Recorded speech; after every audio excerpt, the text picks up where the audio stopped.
Hey guys, welcome back to this new Oasis channel. I'm kidding, it's not an Oasis channel, it's still going to be my regular channel. I'm just going to be making a bunch of Oasis videos because I'm finally getting towards the end of this discography, and I wasn't planning on putting anything out until, because I didn't have definitive opinions on a lot of the albums. I wasn't planning on putting anything out until I listened to the last album, which I still haven't yet.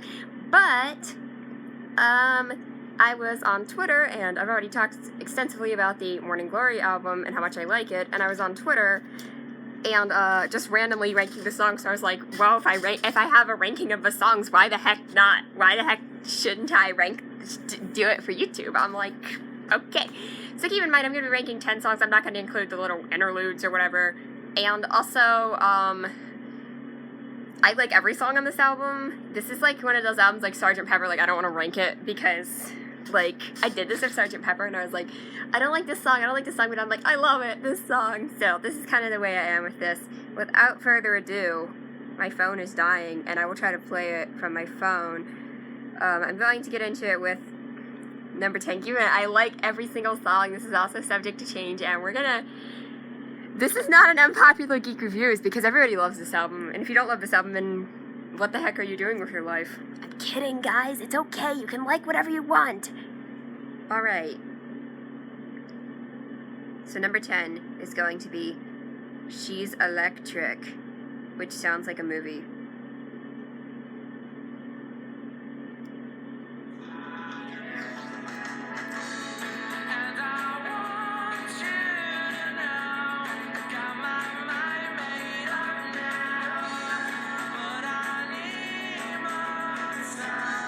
So I like this song a lot. Obviously, I like every song on this album. There's a lot of clever wordplay, and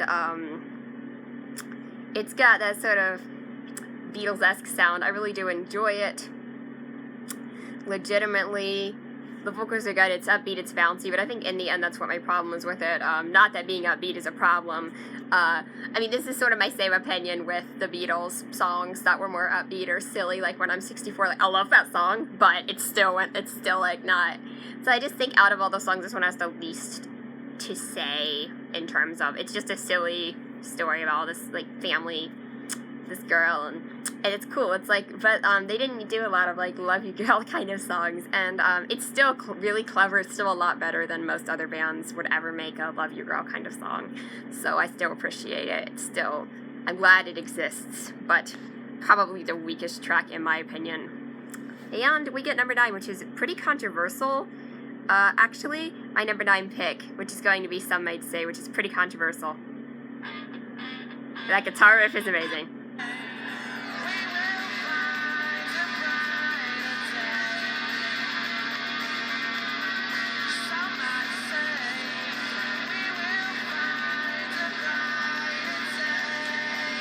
Okay, so I believe this was their first number 1 in the UK, actually. I'm not positive about that. But what I will say here is that this song, it sounds good. The melody's nice. The opening guitar is nice. First of all, it didn't really catch my attention. Like, when I was listening, this was not a song that caught my attention at all when I was listening to the album originally. And, like, now I know it because I've listened to it several times, but the first time I listened to the album, I just didn't really think about it all that much. So, that's one thing, and the other thing about it is that the lyrics feel really disjointed in my opinion. I don't really, it's like at one point it's like, oh, this is super profound. We're talking about, like, heaven, and then fishes in the kitchen, and dishes, and, like, it's so random. And yes, I know the Beatles, like, I know, like, good bands, like, I don't mean Oasis isn't a good band. I mean, like, the Beatles are, like, my favorite band. Like, I know they wrote nonsense songs, but, like, make up your mind. Are you going to be profound, or are you going to write nonsense? Like, it would be like if they wrote I Am the Walrus, okay? If they wrote, like, I Am the Walrus, but then had a line about, like, dude, war really sucks, and people are suffering, goo goo goo goo. Like, that's what this song feels like to me. I don't know why. I do love it. It's still really good, but that's just my general nitpick with the song. And I think I'm oddly alone in this. I'm the only person who has this opinion on this song, but I just do. I am really sorry. Number 8, we have the opening track, Hello.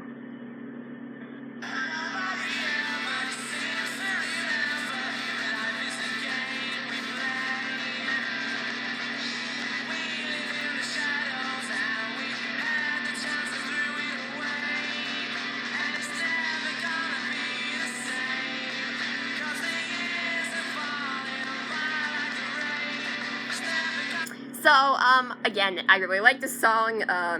This song, it's just, it's a bit noisy, which isn't a problem at all. I mean, that's what a lot of the first album definitely maybe kind of sounds like, which I'm okay with, but I do prefer, I wouldn't say softer, but I don't like things that are particularly noisy.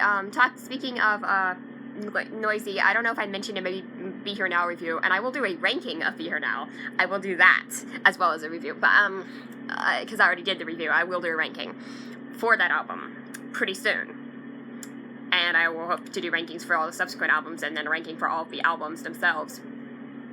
So anyway, this song is really solid, but lyrically there's not too much that's interesting. The melody's pretty good. And again, I was saying, I didn't know if I mentioned it. I'm not a big fan of My Big Mouth. I forgot to mention that in my Be Here Now review because it's kind of noisy. It's like, I don't know. This is the biggest problem with Hello, but I still like the song a lot. It's still really solid. And number 7, I don't know how I'm putting this at number 7 because this is such a good song, but literally everything on this album, like the top 5 on this album are just like untouchable songs. So number 7 is going to be Roll With It.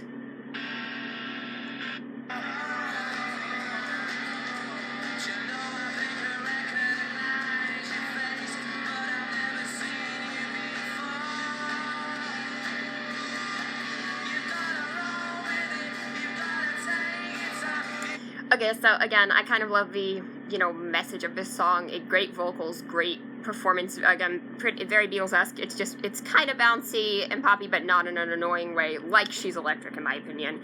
This is a much better song than She's Electric, in my opinion, at least. And, I just really dig what's going on here with the guitars, and it's, in general, like, literally, I love the response that, because I was telling my dad, hey, they're kind of like they're a little bit like the Beatles, and then he's like, so he'd heard Wonderwall, and he's like, Wonderwall's not like the Beatles, but then I played him this song, and he's like, hey, it sounds like John Lennon, so I'm like, that's a compliment right there.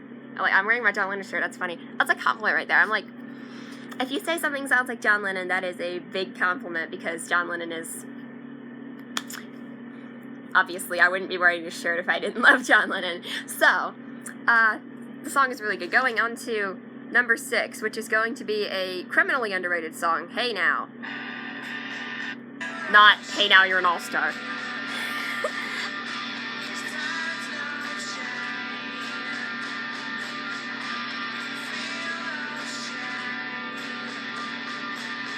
So first of all, I love the metaphors and stuff going on here. I don't really know what it's supposed to be about exactly, but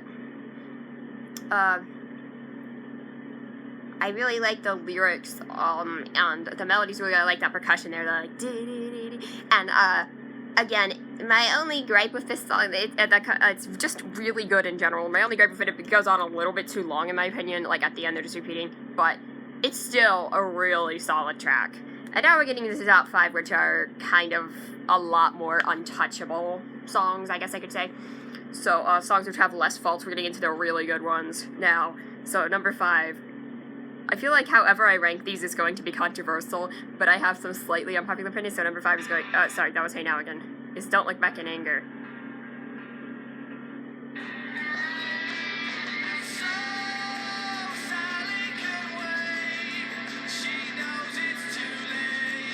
I'm smiling.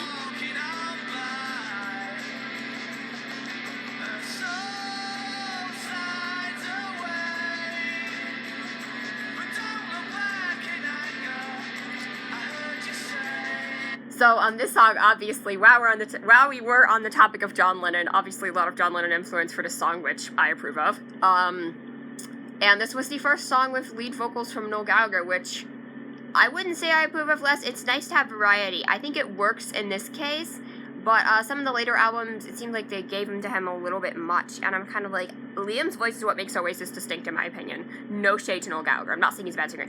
In fact, the vocals on this track are really good. This is like one song which, while I'm generally not as big of a fan of Noel singing for Oasis as Liam, this is one song I can't imagine what it would sound like if Liam was singing it. Or if Noel was singing Wonderwall, for that matter. And speaking of,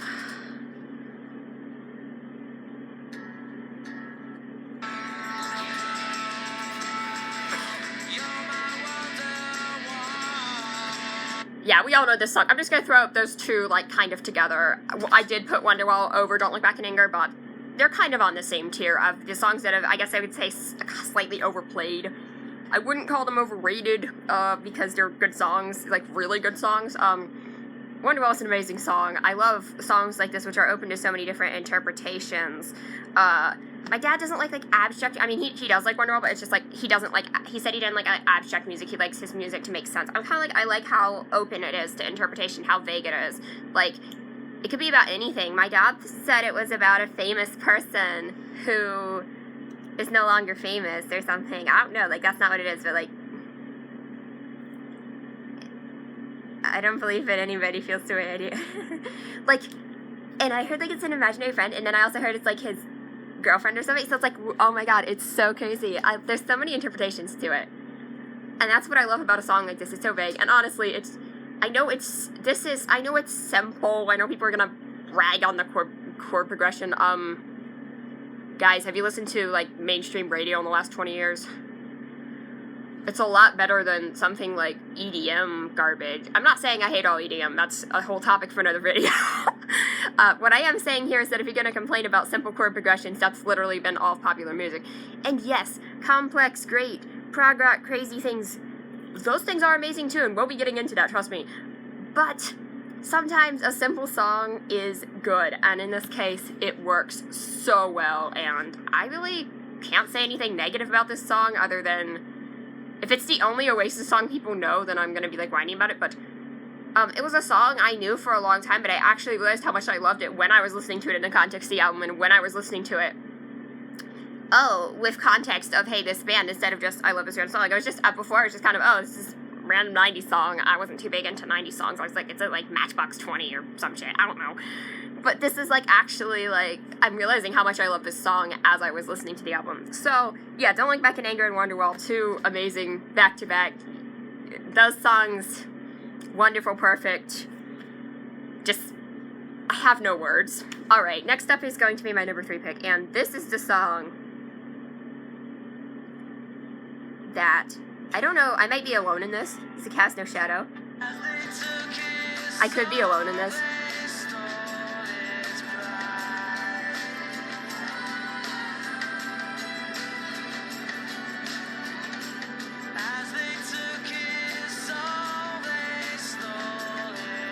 So I've also heard a number of interpretations to this song as well, and,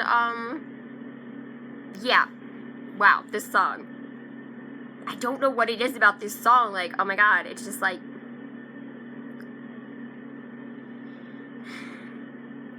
the first time I ever heard this song, I was just, like, so caught up. I was like, how, like, oh my god, it just, I was shooketh. Like, literally, I was shaking. That's how good this song was. I was like, what the heck? I don't know. I can't really explain what makes it good. It just is. I don't know. I can't explain it. It's just, oh my god, just, okay, number 2. I think you probably know which my number 2 and number 1 are, and you probably know what my number 1 is at this point, so let's do my number 2, which is Morning Glory, the title track, sort of.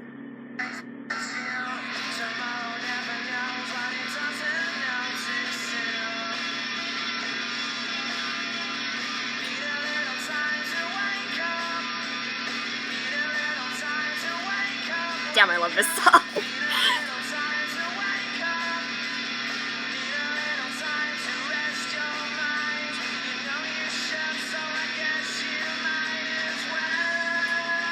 So, this song, my goodness.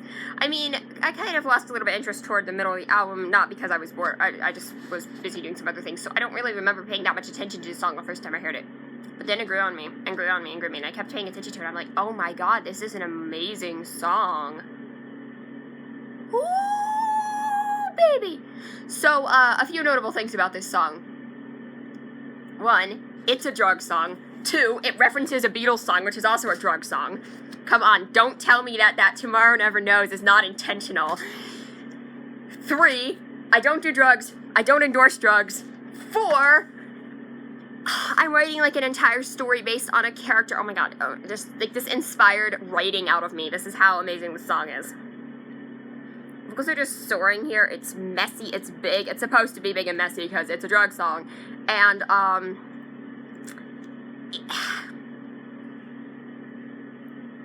so, you've got this, like, crazy cocaine high, okay, here, which I will be getting into in a minute, as to why this is important.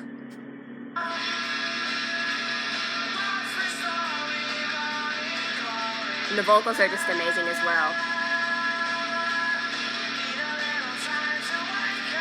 And fun fact, I actually used this song in a video before with a bunch of waking up songs when I was actually waking up, so that was kind of a funny video, but I really do legitimately love this song. And let's move on to our number one. We all know what my number one is. This is probably one of my favorite songs. This is one of the best songs I've ever heard in my life. The only songs I can think that are, like, definitively better than this song are, like, A Day in the Life, which will never, ever get beat by anything, because that is undoubtedly the best song of all time. A Day in the Life by the Beatles, my favorite song of all time. That is never going to change. I'm sorry. And, probably Bohemian Rhapsody. You can't really top Bohemian Rhapsody. It's Bohemian Rhapsody. But this song, whew, damn if it doesn't try.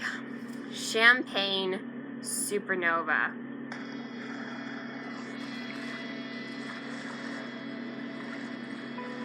This is a long song. It's like 7 minutes.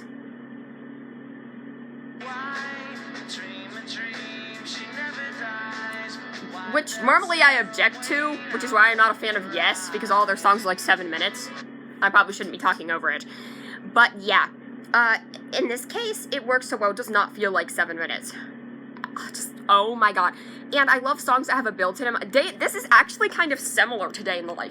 I would say that this song is Oasis Day in the Life, which isn't, I don't want to, like, make that comparison because as much as I love this song, as much as this song is amazing, it's hard for me to compare anything to Day in the Life because that song is just on a whole other level that nothing will ever be able to touch, in my opinion.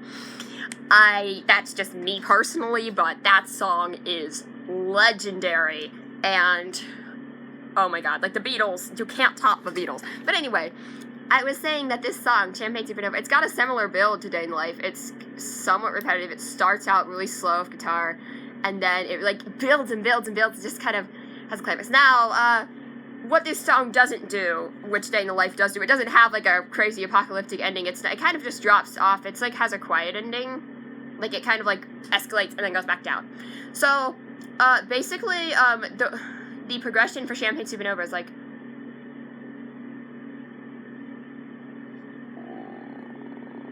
where they go back down. Day in the Life, it's like, whoop, down, down, up, up, up, up, up, up, up, up, up, up, up, and then, that's how Day in the Life is. Day in the Life is a much more, jarring song, I guess, or like the transit, like, it's just like, that, like, instruments, so, like, I don't know why I'm talking about a Beatles song in this video, but I am, because if I get an excuse to talk about A Day in the Life, I will sure as heck talk about it. Okay, back to Champagne Supernova, which is the reason I'm here.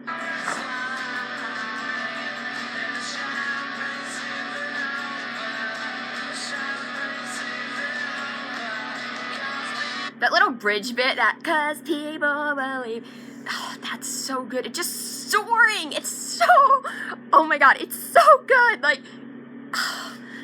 this song, it just soars. This is obviously the best song Oasis ever made. This is probably the best song, like, one of the best songs that anyone ever made. Again, outside of, like, Bohemian Rhapsody, which, come on. It's not worth comparing this to Bohemian Rhapsody. They're not at all similar. Whereas you could draw comparisons between this song and A Day in the Life, which is my other favorite song of all time. Bohemian Rhapsody is just a great song, but this is not. That's completely irrelevant to this.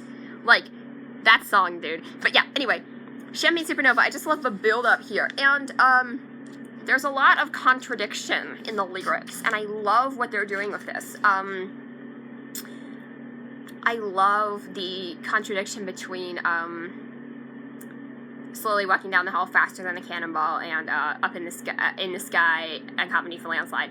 And, I'll probably do a whole video on this song. I'm planning on doing I can actually want to dive deeper into this album and do some lyrical analysis, just my own interpretations, not necessarily what the Gallaghers have said, if they have said anything about the songs, because personally, I mean, I know Noel says he still doesn't know what it means, so that'd be my own interpretation of the song, and I do have my own interpretation of this song in particular. So I might actually do a lyrical breakdown or analysis for this entire album, I mean, over several videos, so that's actually an idea I was thinking of doing. Anyway, guys, if you liked this video, click like, subscribe to my channel, ring the bell for notifications. You'll be seeing a lot more Oasis videos from me, and later down the line, Blur as well, because I'm going to be going through that discography when I'm done going through this discography. I know that the point of comparing them is, there's no point in comparing them, but I want to have that angle so I can officially have a stance when people are like, which band is better, whatever. I want to have an official stance on that. So, guys, thank you so much for watching. Comment what else you would like to see out of me. Talk to you later. Bye!